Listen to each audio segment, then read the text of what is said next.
Max, the one to watch for the best in entertainment, now has live sports with the Bleacher Report sports add-on. 5, 4, 3, 2, I let one go. Stream hundreds of select live games from MLB. That's gonna go! NBA, NHL, U.S. Soccer, and NCAA Men's March Madness. We just see what we think we just saw!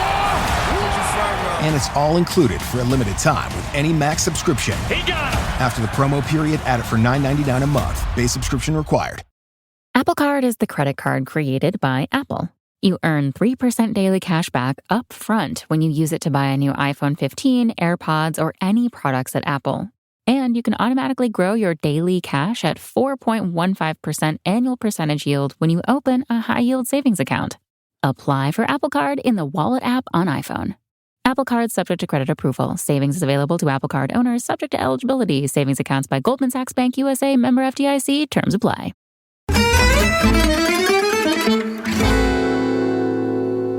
The following is a snippet of an exclusive members-only podcast episode for our Patreon, Chronicles Tifosi.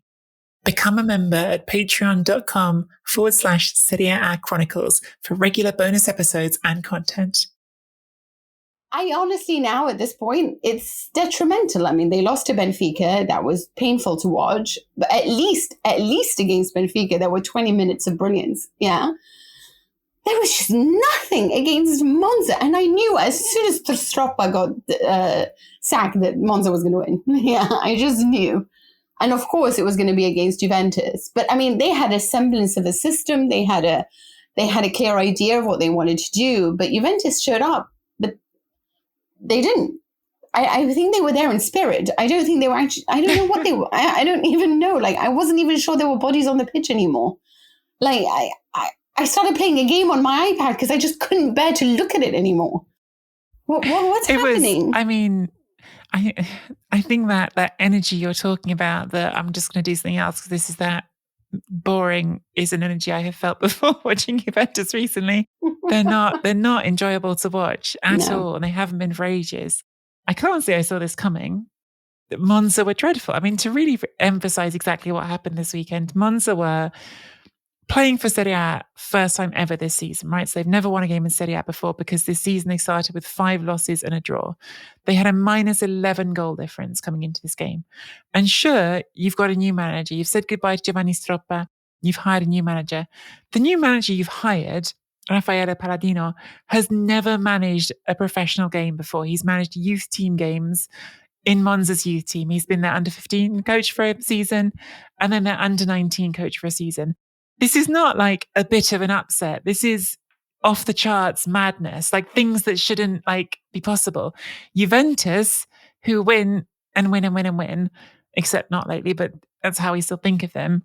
And Monza, who are in Serie A after winning the playoffs and maybe they got over-promoted because they don't look ready for it, with a manager who's literally never managed a game before. You know, maybe this story is going to turn out to be that Palladino is one of Serie A's great tacticians. I thought he did some things that were really good in this game. I thought they, sort of similar to Udinese, went with that. I mean, the back three wasn't a change, but he changed the personnel up. And in particular, he sort of made this bit of a gamble, really, putting Churilla on the right-hand side, who has played most of his career as centre forward, like a bit on the right wing, but he's very much a forward, and he played him at right wing back and said, well, we're going to camp high up the pitch. We're not going to let Juventus be in our half. I mean, to be fair, some of that even Stroppa did already. Even when they got hammered by Roma, Monza spent a lot of time in Roma's half. But yeah, Churilla is this sort of gamble and ends up setting up the winning goal. So he made some decisions that were smart. And maybe Palladino turns out to be a very, very good manager. But I think it's hard not to frame this story as a wonderful, uplifting story for Monza, but who knows if we can learn anything for it. It's a brilliant night for them. Their first Serie A win comes against Juventus. Adriano Galliani, who is from Monza, was at the Duomo, at the Monza Cathedral, when the goal went in, had a cry about it all afterwards. It's a lovely story for them. But in terms of what you can draw from things, in terms of what you can read into things, it feels much easier to look at the Juventus side and go, oh God, this is terrible.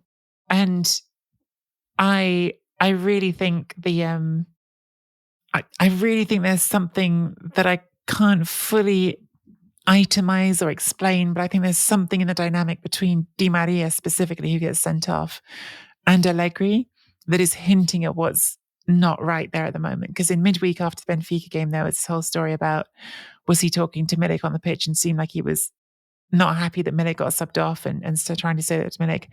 Then he gives this, it's just a petulant red card. It's a stupid red card. You throw an elbow at someone, you're going to get sent off. I don't know. It feels like whatever I might think about Allegri, I've been a big Allegri supporter for a long time as in terms of thinking he's a good at his job. It feels like something in the atmosphere is not at all right there now. I don't know what you think about that, Mina. I can't figure out the whole Di Maria thing, because when you listen to what Allegri says about him, he talks about him in such glowing terms. And Allegri doesn't do that with players who he doesn't like and who don't like him back. And you can see that with his relationship with Bonucci, who was inexplicably not playing in this match. I mean, if there's ever a match where you need your leadership and a show of pride and a must win, you choose to play without your captain. So, and I feel like Allegri makes that clear that he doesn't have a good relationship with Bonucci and vice versa. And it seems like he was really annoyed with Bonucci's comments after Benfica, in which he rightly says, "I'm scared," you know? And then he doesn't do that with Di Maria. He speaks very well of him. And Di Maria came out and apologized, but then I was reading all the things of, did he do that on purpose to try to get Allegri sacked? Did he get a red card? Or I honestly don't know. And I do see your point of view and I can't figure it out yet. So I don't know whether this is just something that will sort of be highlighted going forward and just not yet. But I mean, to me, this just, you want to say something? I just want to ask you something else, which is, because you mentioned Bonucci, and I feel like he was very sort of central in this visual for me. But like one of the many striking visuals of this game, Juventus players at the end all going over to sort of do the sort of apology basically to the away fans. And it was just such a sort of bleak image. They're all just standing there, like in silence, like arms by their sides, just being abused basically. And like by your supporters, just like going there and being like, right, we're going to go stand in front of them and let them abuse us because they need to get that out of their systems. And we need to acknowledge how awful we are. And it's, I mean, I think it's like, it's trying to do the right thing. It's trying to like say thank you to your fans who travel. But God, it feels bleak. That's a bleak image to sort of end your weekend on. But I almost don't understand where it all fell apart. Does that make sense? Because there's been draws, but I mean, with all due respect, like I didn't think the result was bad against PSG. I mean, I understand, but we are talking about a team that, I mean, for goodness sakes, people are crying out for Antonio Conte. He lost to Sporting, who are in 7th, okay? I mean, you're annoyed about Benfica. Sporting's in 7th. They can't buy a win at the moment in the Portuguese league, but you're annoyed about Benfica and PSG. Come on, man, get a life, yeah? The guy still can't do it in Europe. But, I mean, I understand if you want to say, oh, Conte for the mentality. I get it, but to me, I just didn't. I mean, Salernitana, you got the win, right? It was fino alla fine. Like, I mean, it should have been that. It wasn't that. There was anger. There should have been some sort of belief that you can do it when you really put your heart to it. It didn't seem like it was that tragic. Benfica did towards the end. It did look tragic, and there was a lot of fear. And I don't know whether this just spilled over to Monza, but I just feel like it went from like the semblance of a crisis to a full-blown crisis straight away. And now it just looks like, I mean, I was in my head like, no way I'm going to give up Allegri, you know? And now I'm thinking, I don't know, because the whole thing just fell apart in the space of 2 games. So I don't know what happened. I mean, to be honest, despite me thinking that maybe it is time to move on, I don't think they are going to move on. I think he's certainly not going now for the international break. And that would mean he's going to be there at least until the World Cup. And I think things would have to go very badly for him to lose his job before the World Cup, because I mean, they did stick by Pirlo, right? And this is a more expensive investment. That he's the joint best paid manager in Serie A together with Mourinho, and he's under contract until 2025, and the various comments from Eddie Vabena, the CEO, who sort of said before this game, oh, it would be madness, it'd be folly to fire him, and then in midweek had this sort of quite funny back and forth before the Benfica game with a fan who said Allegri out to him, and he said, oh, you're going to pay the next one then, because there's an acknowledgement there of it's not really that easy to get rid of him.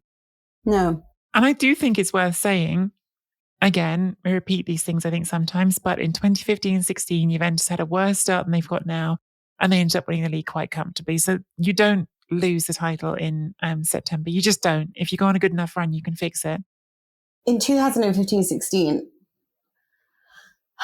you know what, actually, that they did have like an identity crisis as well there. So maybe this is what it is, but it just seems to me like there's so much, there was support. There was Beppe Marotta. There was people who would, what Beppe Marotta is trying to do with Inzaghi now, which is provide him with some support so he doesn't feel like he's going to get sacked any second now. I just feel like right now, when you think of Stile Juve, you don't think of sort of managers on the front pages for things that they shouldn't be on the front pages for, you know? You have Arriva Bene, who, by the way, I like so far, but has come from an industry that's not football, you know? Nedved is a legend who thinks Moise Keane's goals will make up for what Ronaldo's... he's just ridiculous to me. Like, this guy needs to go. Like, honestly, all the problems started when Nedved arrived. So for me, he just needs to go. And people say, oh, bring Del Piero. Not everyone is Maldini. You know, like, stop it, okay? Like, Maldini has a business sense. The man has been involved in business like Piqué for many years. He grew up differently to a lot of the footballers because of who his father is. Piqué, because he came from quite a wealthy family. These guys understand. They're part of conglomerates. Maldini wanted to buy Milan. He was part of that a few years ago. He understands what it was required to build a business. Boban is very good in football, but it didn't work out. Sometimes legends don't work out. And bringing in Del Piero, who is an iconic footballer, to do business at Juventus, what is he going to do? What is it that he is going to do that makes you think he's the next Maldini? Like, people just throw things out that are just so pathetically said, you know, oh, we just need a legend. Let's just grab any guy. Chiellini at least has a business degree. So if you want to bring him back in the future, that makes sense to me, you know? But to just bring in any old legend because he scored a bunch of goals for you is not the way that it works, you know? But I also look at this team and I think that it's so poorly balanced in terms of personality, in terms of investing in the man. They've just invested in players and they're very good players. They got me excited, don't get me wrong. But Vlahovic's confidence has diminished entirely. And I actually felt sorry for him. So I don't want to be mean to him anymore. Yeah. At this point, I feel like the poor fella, like yesterday, there was just nothing for him to do. That midfield was already terrible. We've spoken about it for many years. It was terrible under Pirlo. It was terrible for the first year of Allegri. And they brought in really Pogba and Paredes to change it. And most of the time now, there's no Pogba. Paredes just arrived, and I don't know if he knows what he's doing. And when you look at, for example, Monza, who had Sensi and Rovella, I mean, why did we let go of Rovella? What a brilliant partnership they made in the middle. And then you've got Pessina and Caprari, who are just so, it was beautiful to watch. Really beautiful. Like, as in, they were so good for a team that I thought was so bad. So maybe because, they weren't beautiful, but because I had expected so little from Monza, I was really pleasantly surprised by how well they were assembled yesterday. And I don't know whether that's Juventus being so hideous as well, but there is, I don't know whether Allegri can fix it because the atmosphere is so poor and I don't know who's going to support him in all of this. 52-10, si continua a giocare, ci prova disperatamente Perin, tentativo di lancio in profondità, poi il pallone allontanato in qualche modo a campanile, Birindelli prova a giocarlo e adesso arriva il triplice fischio finale, è il giorno storico della prima vittoria del Monza in Serie A, battuta per 1-0 addirittura la Juventus. Sports Social Podcast Network.